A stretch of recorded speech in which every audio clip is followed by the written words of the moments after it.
স্বামী বিবেকানন্দ এবং নেতাজি সুভাষচন্দ্র বসুই কেন আমাদের যুব সমাজের আদর্শ হওয়া উচিত, আজকে আলোচনা করব সেই বিষয়ে।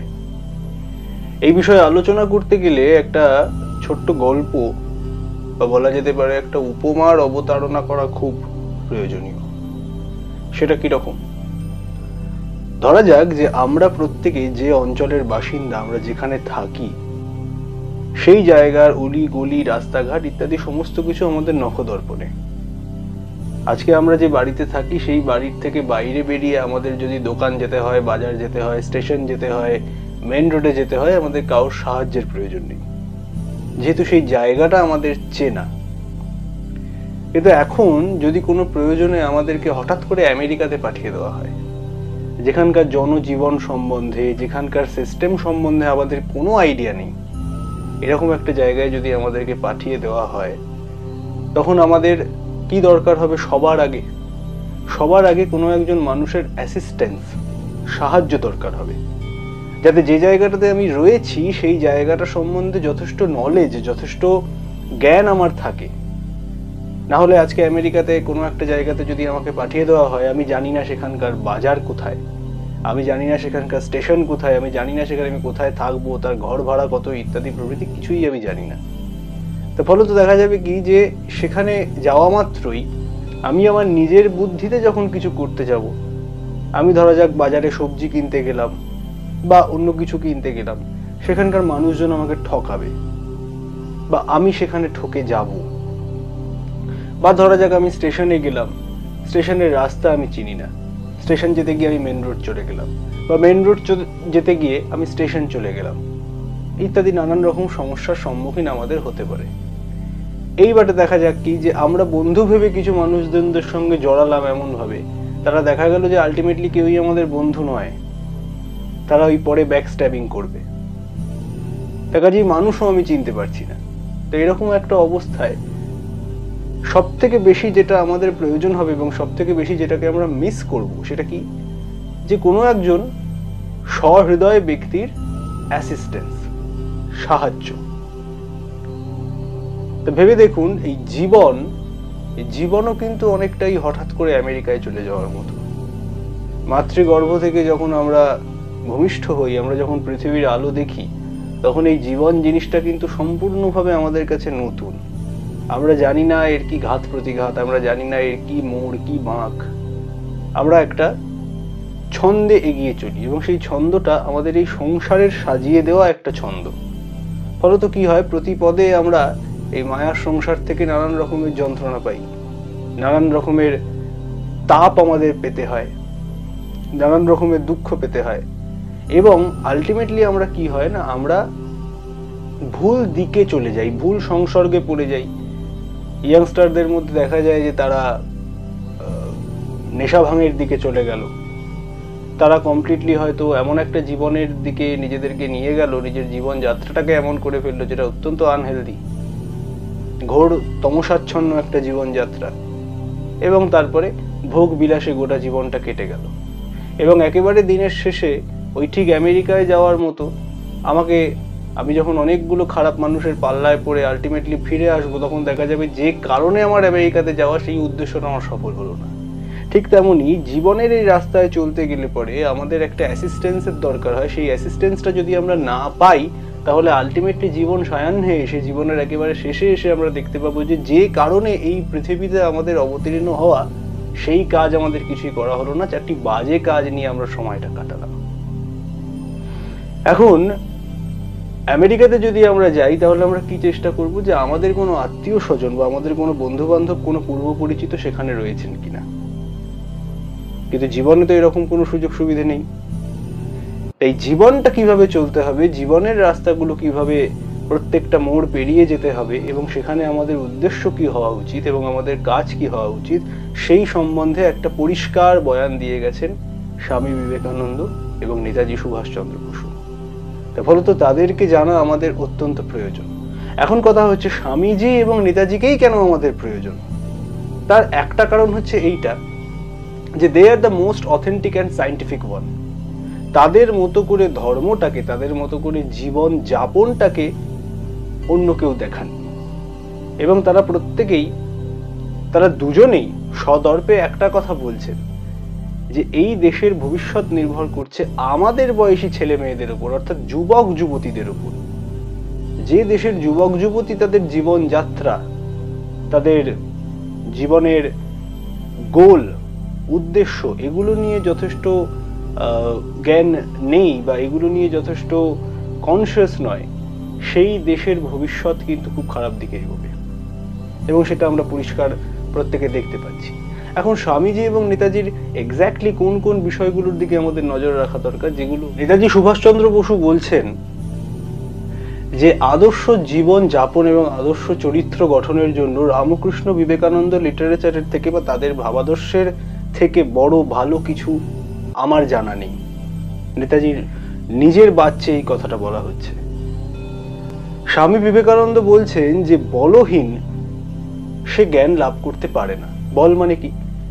যার দৈহিক বল থাকবে, যার মানসিক বল থাকবে। এই যে কথায় কথায় ডিপ্রেশন, কথায় কথায় ফ্রাস্ট্রেশন, এইগুলো হওয়া যাবে না। এবং স্বামীজি আরো একটা কথা বলছেন কি, যে দুর্বল শরীরে কোনোদিন সবল মন থাকতে পারে না। যে মন দিয়ে আমরা ক্রিকেট খেলছি, যে মন দিয়ে আমরা সিনেমা দেখছি, যে মন দিয়ে আমরা আরো এমন কাজ করছি যেগুলো আমাদের করার প্রয়োজন নেই, মাথায় রাখতে হবে সেই একই মন নিয়ে কিন্তু আমি পড়তেও বসবো, সেই একই মন নিয়ে কিন্তু আমি আমার কর্মক্ষেত্রেই যাব। এবার যে মনটাকে আমি বাজে কাজে লাগাচ্ছি, সেটা যখন কনসেন্ট্রেশনের জায়গাতে আসছে না, খুব স্বাভাবিকভাবেই আমি যখন খুব গুরুত্বপূর্ণ কাজ করব, আমাকে মাথায় রাখতে হবে এই একই ইকুইপমেন্ট দিয়েই আমি কাজ করছি, অর্থাৎ আমার মন। তখন যখন সেটাকে আমি কাজে লাগাতে চেষ্টা করব, তখন কিন্তু সেটা কাজে লাগবে না। যেহেতু স্বামীজি বলছেন যে দুর্বল শরীরে কখনো সবল মন থাকতে পারে না, সবার আগে আমাদের যেটা দরকার সেটা হচ্ছে শরীর গঠন। এই প্রসঙ্গে নেতাজি সুভাষচন্দ্র বসু কি বলছেন? নেতাজি বলছেন যে প্রত্যেকটি ছেলেমেয়ের অন্তত 1 বছরের জন্য একটা মিলিটারি ট্রেনিং দরকার। মিলিটারি ট্রেনিং বলতে আমরা কি জানি? যেখানে নিয়মিত ব্যায়াম করা হয়, যেখানে নিয়মিত বুদ্ধির বিকাশের জন্য সৎ গ্রন্থ পাঠ করা হয়, যেখানে এটা বলা হয় যে আমরা যা কিছুই করি না কেন আমাদেরকে একটা জিনিস মাথায় রাখতে হবে, যে আমাদের দেশ সবার আগে। আমরা যে কাজই করি না কেন, যে জীবিকার সঙ্গে নিজেরা যুক্ত থাকি না কেন, আমরা যদি আলটিমেটলি দেশের সেবা না করতে পারি, দশের সেবা না করতে পারি, তাহলে কোনো লাভ নেই। মাথায় রাখতে হবে যে মহাপুরুষ বা মহীয়সী নারী বলতে আমরা যাদেরকে চিনি, তারা কিন্তু সবাই নিজেদের জীবন পরার্থে দান করেছেন বলেই তাদেরকে আমরা মাথায় করে রেখেছি।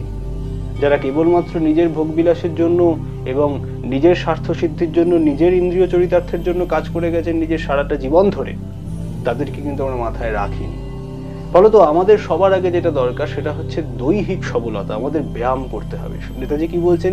যে মিলিটারি ট্রেনিং এর দরকার, খেলাধুলো, ব্যায়াম। স্বামীজিকে আমরা দেখতে পাই যে স্বামীজি কি বলছেন? যে গীতা পাঠের থেকে ফুটবল খেলার প্রয়োজনীয়তা বেশি। এর পরের লাইনটা কেউ বলে না। পরের লাইনটা হচ্ছে যে ফুটবল খেললে পরে যে গীতা পাঠ আমরা আরো ভালো বুঝবো।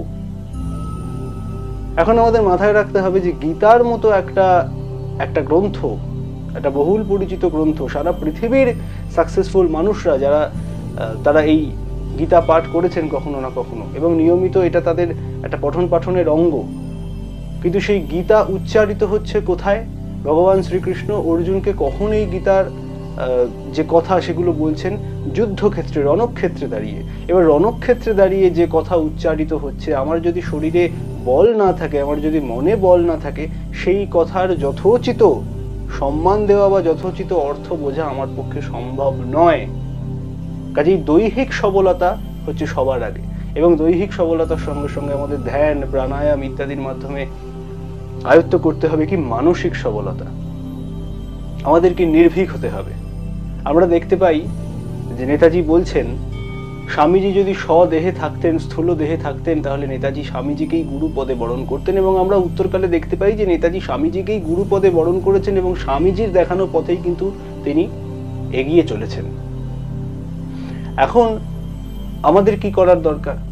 যে এই যে নেতাজি বলছেন যে দেশের জন্য আমাদেরকে ঝাঁপিয়ে পড়তে হবে, এবং স্বামীজি এবং নেতাজির কথা এই কথা স্পষ্ট যে আমাদের যুবক যুবতীদের, আমাদের বয়সী মানুষজনদেরকেই, আমাদের বয়সী ছেলে মেয়েদেরকেই এগিয়ে যেতে হবে।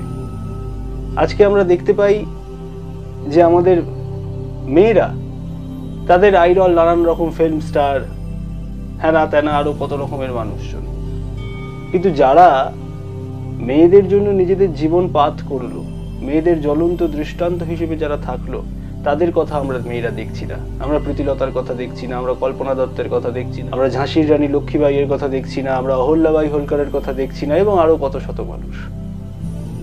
স্বামীজি সেই কত বছর আগে লিখছেন যে আমাদের মেয়েদের কি শেখার দরকার, না সেলফ ডিফেন্স শেখার দরকার। জ্বলন্ত আদর্শগুলোকে মেয়েদের চোখের সামনে এনে ধরতে হবে। ঝাঁসির রানী লক্ষ্মীবাঈয়ের মতো আদর্শগুলোকে আমাদের মেয়েদের চোখের সামনে এনে ধরতে হবে।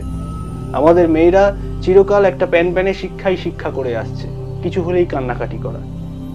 স্বামীজি নিজে লিখছেন। দেখুন, স্বামীজির এই কথাগুলো যখন আমরা পড়বো, আমরা অটোমেটিক্যালি নিজেদের মধ্যে একটা আগুন ফিল করতে পারবো।